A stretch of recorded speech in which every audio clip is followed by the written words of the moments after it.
और इसी के साथ अब हम शुरुआत करेंगे चैप्टर 7 एंड लेसन 6 को सीखने के लिए, जो ये कहता है सीखने के लिए काम करें, पैसे के लिए काम न करें। 1995 में मैंने सिंगापुर के एक न्यूज़पेपर में एक इंटरव्यू दिया। एक यंग फीमेल रिपोर्टर समय पर पहुंच गई थी और इंटरव्यू तुरंत शुरू हो गया। हम एक आलीशान होटल की लॉबी में कॉफी की चुस्कियां ले रहे थे और मेरी सिंगापुर ट्रिप के मकसद पर चर्चा कर रहे थे। मैं प्लेटफॉर्म पर जिग जिगलर के साथ बैठने वाला था। वे इंस्पिरेशन पर चर्चा करने वाले थे और मैं अमीरों के सीक्रेट पर बोलने वाला था। एक दिन मैं भी आपकी तरह बेस्ट सेलिंग ऑथर बनना चाहती हूं, उस लेडी ने कहा। मैंने उसके कई आर्टिकल पढ़े थे और मैं उनसे इंप्रेस हुआ था। उसकी राइटिंग स्टाइल दमदार और क्लियर थी। उसके आर्टिकल्स में रीडर्स में इंटरेस्ट जगाने की काबिलियत थी। आपकी राइटिंग स्टाइल बहुत बढ़िया है, मैंने जवाब में कहा। कौन सी चीज आपको आपके सपनों को हकीकत में बदलने से रोक रही है? मेरा किया हुआ काम कभी बिकता नहीं, उसने शांति से कहा। हर आदमी कहता है कि मेरे नॉवल बढ़िया हैं, पर होता कुछ नहीं। इसलिए मैं न्यूज़पेपर के लिए काम कर रही हूं। कम से कम इससे मेरा खर्चा तो चल जाता है। क्या आप इस बारे में कोई सुझाव देना चाहेंगे? जी बिल्कुल, मैंने उत्साह से कहा। सिंगापुर में मेरा दोस्त है। वो एक स्कूल चलाता है जहां लोगों को सेल्स से जुड़ी ट्रेनिंग दी जाती है। वो सिंगापुर के कई टॉप कॉर्पोरेशंस के लिए सेल्स ट्रेनिंग कोर्स चलाता है और मैं समझता हूं कि उसके कोर्स में शामिल होने से आपका करियर बहुत ज्यादा डेवलप हो जाएगा। इतना सुनते ही वो गुस्से में आ गई। आप ये कहना चाहते हैं कि सेल्स सीखने के लिए मुझे स्कूल जाना पड़ेगा? मैंने सहमति में सिर हिलाया। आप सचमुच ऐसा कह रहे हैं या मजाक कर रहे हैं? मैंने एक बार फिर सहमति में सिर हिलाया। इसमें गलत क्या है? मैं अब अपने शब्द वापस लेना चाहता था। उसे मेरी किसी बात से बुरा लग गया था और अब मैं सोच रहा था कि कितना अच्छा होता कि मैंने उसे कोई सुझाव नहीं दिया होता। उसकी मदद करने की कोशिश में अब मैं खुद के सुझाव की रक्षा करते नजर आ रहा था। मेरे पास इंग्लिश लिटरेचर में मास्टर्स डिग्री है। मैं सेल्समैन बनने के लिए स्कूल क्यों जाऊं? मैं एक प्रोफेशनल हूं। मैं एक प्रोफेशन में ट्रेनिंग लेने के लिए स्कूल गई थी ताकि मुझे सेल्समैन न बनना पड़े। मैं सेल्समैन से नफरत करती हूं। उन्हें सिर्फ पैसा चाहिए होता है। तो आप मुझे बताएं कि मैं सेल्स की स्टडी क्यों करूं? अब वो अपना ब्रीफकेस ताकत से बंद कर रही थी। इंटरव्यू खत्म हो गया था। कॉफी टेबल पर मेरी एक बेस्ट सेलिंग बुक रखी हुई थी। मैंने उसे उठाया और उस लेडी द्वारा लिखे गए नोट्स को अपने दूसरे हाथ में रखा। क्या आप इसे देख सकती हैं? मैंने उसके नोट्स की तरफ इशारा किया। उसने अपने नोट्स पर नजर डाली। क्या? उसने उलझन में कहा।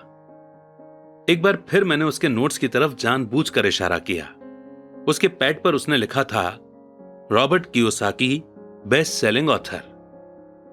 यहां पर बेस्ट सेलिंग ऑथर लिखा हुआ है, न कि बेस्ट राइटिंग ऑथर। उसकी आंखें तुरंत फैल गईं। मैं बहुत बुरा ऑथर हूं।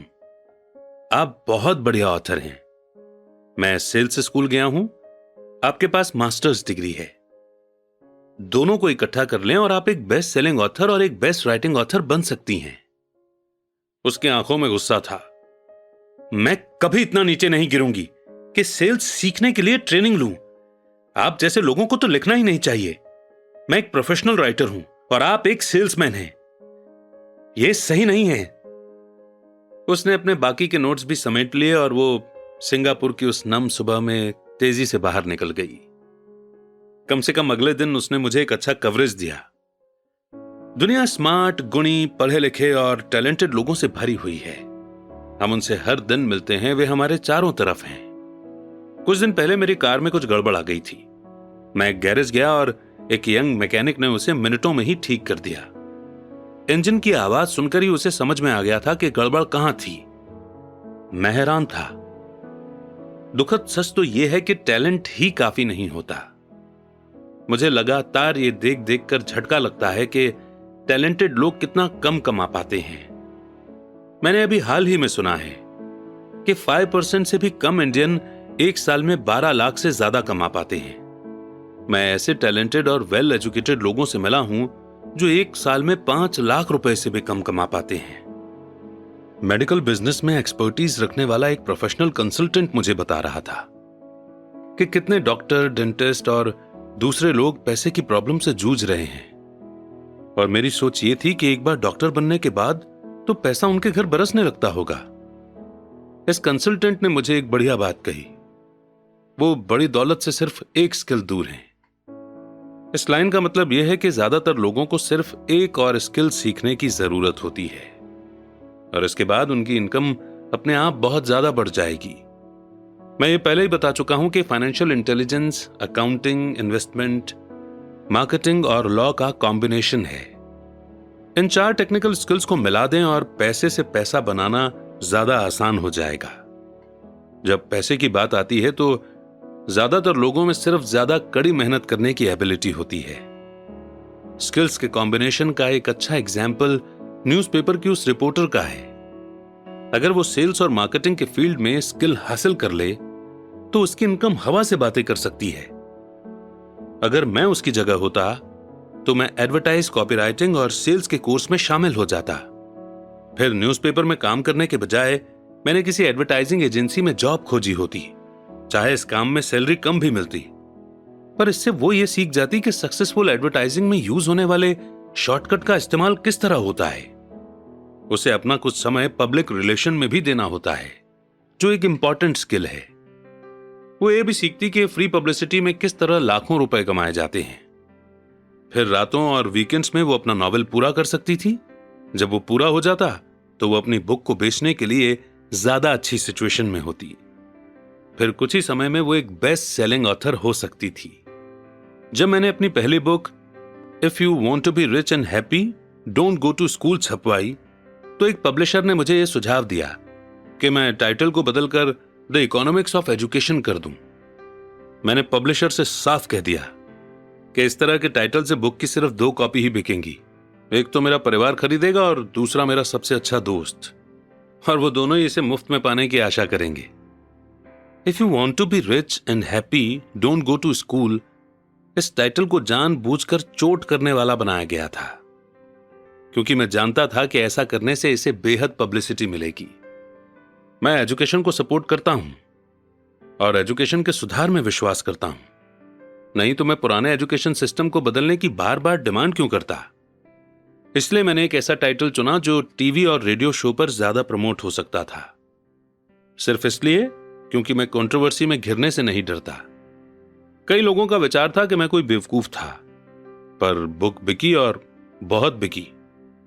जब मैं यूएस मर्चेंट मरीन एकेडमी में 1969 में ग्रेजुएट हुआ तो मेरे पढ़े लिखे डैडी खुश हुए।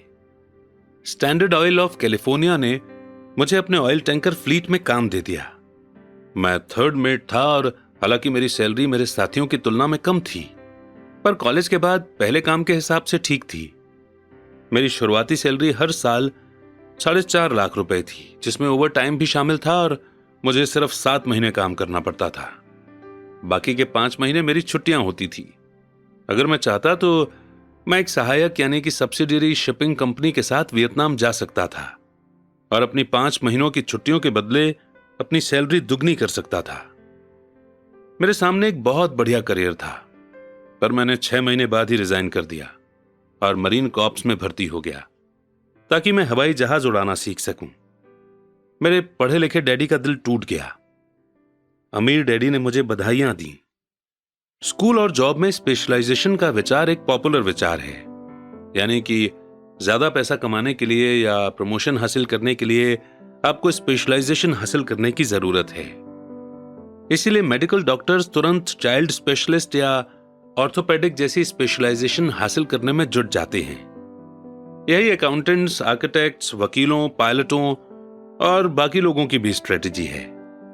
मेरे पढ़े लिखे डैडी इस विचारधारा में विश्वास रखते थे, इसलिए वे डॉक्टरेट मिलने के बाद एक्साइटेड हो गए थे। वे अक्सर ये मानते थे कि स्कूल में ऐसे लोगों का सम्मान किया जाता है जो कम से कम चीजों के बारे में ज्यादा से ज्यादा पढ़ते हैं। अमीर डैडी मुझे उसका ठीक उल्टा करने के लिए मोटिवेट करते थे। आपको हर चीज के बारे में थोड़ा थोड़ा पता होना चाहिए, यह उनका सुझाव था। इसलिए मैंने उनकी कंपनियों में कई डिपार्टमेंट्स में सालों तक काम किया। कुछ समय के लिए मैंने उनके अकाउंटिंग डिपार्टमेंट में काम किया हालांकि मैं कभी अकाउंटेंट नहीं बन सकता था, पर वे चाहते थे कि मैं उस डिपार्टमेंट में रहकर उसके बारे में मोटी मोटी बातें समझ लूं। अमीर डैडी जानते थे कि मैं वहां की वोकैबुलरी को समझ लूंगा कि क्या इंपॉर्टेंट होता है और क्या नहीं। मैं एक बस बॉय और कंस्ट्रक्शन वर्कर के रूप में भी काम कर चुका हूं, और सेल्स, रिजर्वेशन और मार्केटिंग में भी। वे मुझे और माइक को सीढ़ी दर सीढ़ी सिखा रहे थे, इसलिए वे चाहते थे कि हम लोग उनके बैंकर, वकील, अकाउंटेंट और ब्रोकर के साथ मीटिंग में हिस्सा लें। वे चाहते थे कि हम लोग उनके अंपायर के हर पहलू के बारे में थोड़ी थोड़ी जानकारी रखें। जब मैंने स्टैंडर्ड ऑयल की अच्छी सैलरी वाली जॉब छोड़ी तो मेरे पढ़े लिखे डैडी ने मुझसे दिल खोलकर बातें की। उन्हें कुछ समझ में नहीं आ रहा था। वे मेरे फैसले के पीछे के कारण को नहीं समझ पा रहे थे, क्योंकि जिस जॉब को मैंने छोड़ा था उसमें सैलरी अच्छी थी, बेनिफिट्स बहुत अच्छे थे, खाली समय भी बहुत मिलता था और प्रमोशन के भी बहुत अच्छे मौके थे। जब एक शाम उन्होंने मुझसे पूछा कि तुमने जॉब क्यों छोड़ दी, तो मेरे लाख कोशिश करने के बाद भी मैं उन्हें इसका कारण नहीं समझा सका। मेरे तर्क उनके तर्क के दायरे में फिट नहीं हो पा रहे थे।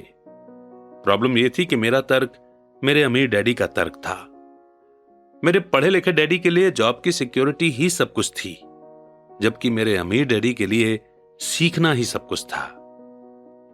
पढ़े लिखे डैडी का मानना था कि मैं शिप का ऑफिसर बनने की एजुकेशन लेने के लिए स्कूल गया था, जबकि अमीर डैडी जानते थे कि मैं इंटरनेशनल बिजनेस को स्टडी करने के लिए स्कूल गया था।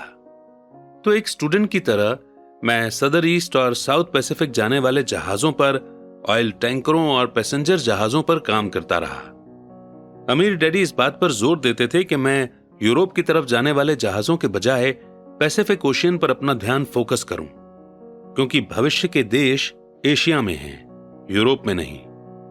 जबकि मेरे ज्यादातर क्लासमेट्स, जिनमें माइक भी शामिल था, अपने घरों पर पार्टी और मौज मस्ती करते थे, तब मैं Japan, Taiwan, Thailand, Singapore, Hong Kong, Vietnam, Korea और फिलीपींस में बिजनेस लोगों और बिजनेस करने के स्टाइल और कल्चर के बारे में जान रहा था। मैं भी पार्टी कर रहा होता था, पर अपने घर पर नहीं। मेरी नॉलेज बहुत तेजी से बढ़ रही थी। पढ़े लिखे डैडी कभी नहीं समझ सके कि मैंने ये जॉब क्यों छोड़ी और इसके बाद मरीन कॉर्प्स में क्यों शामिल हुआ। मैंने उन्हें बता दिया कि मैं जहाज उड़ाना सीखना चाहता हूं, पर असल में मैं ट्रूप का लीडर बनना सीखना चाहता था। अमीर डैडी ने मुझे बता रखा था कि कंपनी चलाने का सबसे मुश्किल काम था लोगों से काम लेना। उन्होंने 3 साल तक आर्मी में काम किया था। मेरे पढ़े लिखे डैडी ने ऐसा कभी नहीं किया था। अमीर डैडी ने मुझे बताया कि खतरनाक सिचुएशन में किस तरह लोगों को लीड किया जाए। जो चीज तुम्हें अगली सीखनी चाहिए वो है लीडरशिप। उन्होंने कहा, अगर आप एक अच्छे लीडर नहीं हैं तो आप पर पीछे से भी गोली चलाई जा सकती है, जैसा बिजनेस में किया जाता है। 1973 में वियतनाम से लौटने पर मैंने कमीशन से इस्तीफा दे दिया। हालांकि मैं हवाई जहाज उड़ाना पसंद करता था, मैं जेरोक्स कंपनी में काम करने लगा। मैंने इसमें एक वजह से जॉब की थी। मैं एक शर्मीला आदमी था और सेल्स का आइडिया मुझे दुनिया का सबसे डरावना टॉपिक लगता था। जेरोक्स अमेरिका में सेल्स ट्रेनिंग प्रोग्राम में बहुत बढ़िया कंपनी मानी जाती थी। अमीर डैडी को मुझ पर गर्व था। मेरे पढ़े लिखे डैडी को मुझ पर शर्म आती थी। एक इंटेलेक्चुअल होने के नाते वे सोचते थे कि सेल्समैन उनके नीचे के लेवल के होते हैं। मैंने जेरोक्स में 4 साल तक काम किया, जब तक कि मुझे दरवाजे खटखटाने और रिजेक्ट कर दिए जाने के डर से आजादी नहीं मिल गई। एक बार मैं कंपनी के टॉप 5 बेस्ट सेल्समैन में आने लगा तो मैंने एक बार फिर इस्तीफा दे दिया और आगे बढ़ गया। एक बार फिर से मैंने एक अच्छी खासी कंपनी के साथ अपना बढ़िया करियर छोड़ दिया था। 1977 में मैंने अपनी पहली कंपनी खोली। अमीर डैडी ने मुझे और माइक को कंपनियां चलाने की ट्रेनिंग दे रखी थी, तो अब मुझे उन्हें एस्टेब्लिश करना ही सीखना था। मेरा पहला प्रोडक्ट था नायलॉन और वेल्क्रो का वॉलेट, जो फार ईस्ट में बनता था और समुद्री जहाज से न्यूयॉर्क में एक वेयर हाउस तक आता था। मेरी फॉर्मल एजुकेशन पूरी हो चुकी थी और अब मेरे स्किल्स को टेस्ट करने का समय आ गया था। अगर मैं फेल होता तो मैं दिवालिया हो गया होता। अमीर डैडी का मानना था कि 30 साल के पहले ही दिवालिया होना सबसे अच्छा होता है, आपके पास संभलने का मौका होता है। उनकी सलाह थी। मेरे 30वें जन्मदिन की शाम को मेरा पहला शिपमेंट कोरिया से न्यूयॉर्क के लिए रवाना हुआ। आज मैं इंटरनेशनल लेवल पर बिजनेस करता हूं और जैसे मेरे अमीर डैडी मुझे एनकरेज किया करते थे, मैं डेवलपिंग कंट्रीज पर फोकस करता हूं। आज मेरी इन्वेस्टमेंट कंपनी दक्षिण अमेरिका, एशिया, नॉर्वे और रूस में इन्वेस्ट करती है। एक कहावत है, जॉब एक शॉर्ट फॉर्म है जस्ट ओवर ब्रोक का, और दुर्भाग्य से एक करोड़ों लोगों के लिए सही साबित होता है, क्योंकि स्कूल ये नहीं समझाता कि फाइनेंशियल बुद्धि भी बुद्धि का ही एक रूप है। इसलिए ज्यादातर एम्प्लॉय या मजदूर अपने साधनों के अंदर रह रहे हैं। वे मेहनत करते हैं और अपने बिल चुकाते हैं। एक और डरावनी मैनेजमेंट थ्योरी है, काम करने वाले इसीलिए कड़ी मेहनत करते हैं ताकि उन्हें जॉब से न निकाल दिया जाए, और मालिक उन्हें सिर्फ इतना देते हैं ताकि काम करने वाले काम छोड़कर न चले जाएं। अगर आप ज्यादातर कंपनियों की सैलरी देखें तो आप पाएंगे कि इस बात में थोड़ी बहुत सच्चाई तो है। इसका कुल नतीजा यह होता है कि ज्यादातर एम्प्लॉय आगे नहीं बढ़ पाते। वे वही करते हैं जो उन्हें सिखाया जाता है। सिक्योर जॉब खोज लो। ज्यादातर काम करने वाले कम समय के इनाम जैसे सैलरी और दूसरे फायदों के लिए काम करते हैं, पर लॉन्ग टर्म के नजरिए से यह उनके लिए नुकसान का सौदा साबित होता है। इसके बजाय मैं यंग लोगों को यही सलाह दूंगा कि जॉब खोजते समय वे इस बात पर कम ध्यान दें कि वे कितना कमा रहे हैं, और इस बात पर ज्यादा ध्यान दें कि वे कितना सीख रहे हैं। रास्ते पर आगे की तरफ देखकर यह तय करें कि किसी खास प्रोफेशन को चुनने के पहले और रैट रेस में फंसने के पहले वे कितने स्किल्स में माहिर होना चाहते हैं।